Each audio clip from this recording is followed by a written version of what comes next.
Visual Studio is what we call an IDE, or Integrated Development Environment. It allows us to create applications, compile them, test them, debug them, and modify them all in one spot. So thus it is an integrated development environment. Within the IDE, we have some panels and windows that we can use in setting up our environment of how we like to work. When you first open Visual Studio and create a project, you're going to have the toolbox over here on the left. This is where our controls are located that we use to build our interface. The common controls are the primary ones we'll use in this class, at least initially, and we won't even use all of these, but we'll use quite a few of them. And then there's also controls that are grouped together based on what they do. For example, there are containers that include things like group boxes and panels that we use, and tab controls. There are menus and toolbars for creating menu items and menu strips and tool strips. There's a data collection for working with databases and binding controls to a data source. There are dialog boxes that we can use for opening a file or saving a file, or bringing up a font dialog or print dialog. Those are the types of tools that we will use this semester. The toolbox, as with all the other panels, can be hidden. There is a little push pin up here on the top of the toolbox, and if I click on that so that that push pin is sideways, it goes into what we call auto hide mode. And I can simply come back over and select the toolbox and click on a control and use it. But if I want to keep that open, I can click this little push pin that locks it into place. I can also change the width of it once it's docked or locked into place. So I can modify how my environment looks and how much space I have for each of the areas.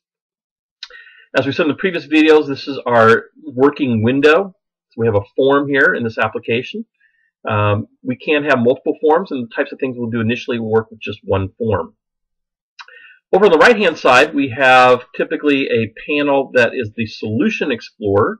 This is a way of managing the source code files of our project.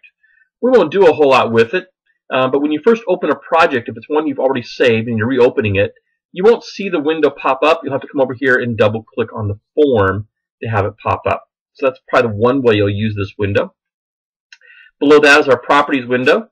We'll use the Properties window a lot in modifying controls in how they look and how they behave. We can also modify the width of this window, and I can change how these windows are stacked. I can take that panel and pull it off so it's undocked and floating on top of my window, or I can take a floating panel and dock it back in place. I also, in this integrated development environment, have a window that's available to me for tracking my errors and warnings of my code.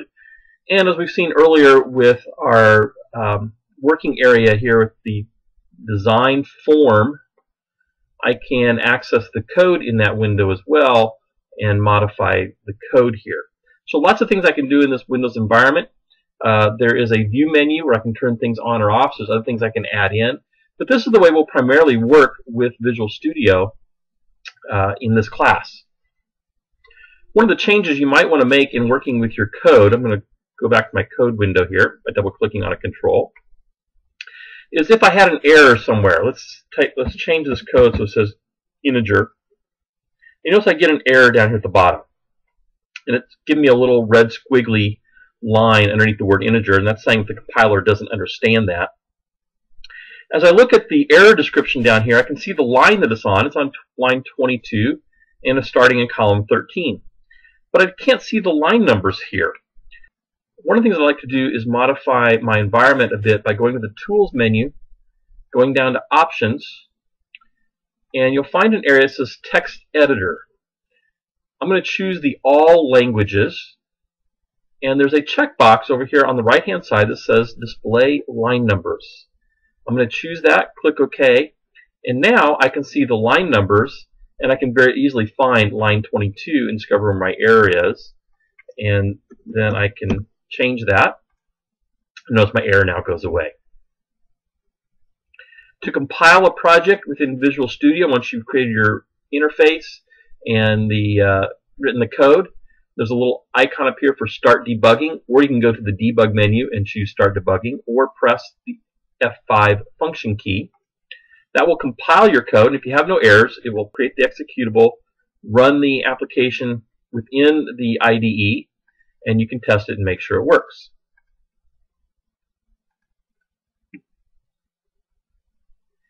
At this point, the IDE has grayed out. My application is running, and if I try to make changes to my code, it won't let me make changes because my application is still running. And what I need to do is go back to my application window, my testing window, and close that application.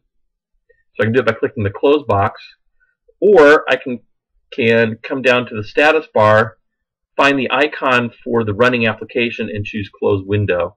That will bring me back into the IDE environment where I can then make modifications. If you're going to start a new project, you can simply go to the File menu, choose New Project, decide which language you're going to work in, either Visual Basic or C#, and then decide what type of project you're going to create. We're going to create Windows Forms applications really exclusively in this class, and then I can give it a name. So I might call this my first project. Click OK.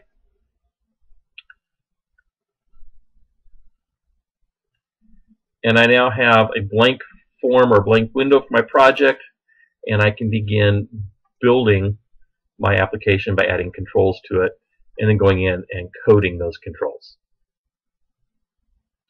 When you go to save your project, you want to go to File and choose Save All.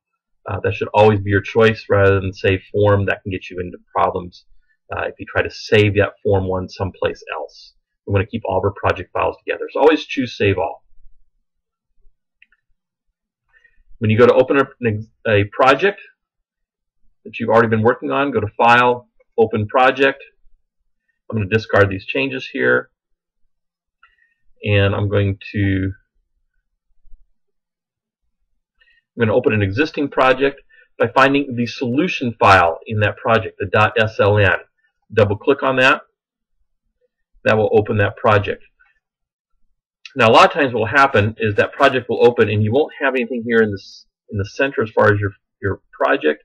If you simply double click on Form 1, it will open the design form. Under the File menu, you can also very quickly access recent projects that you have worked on.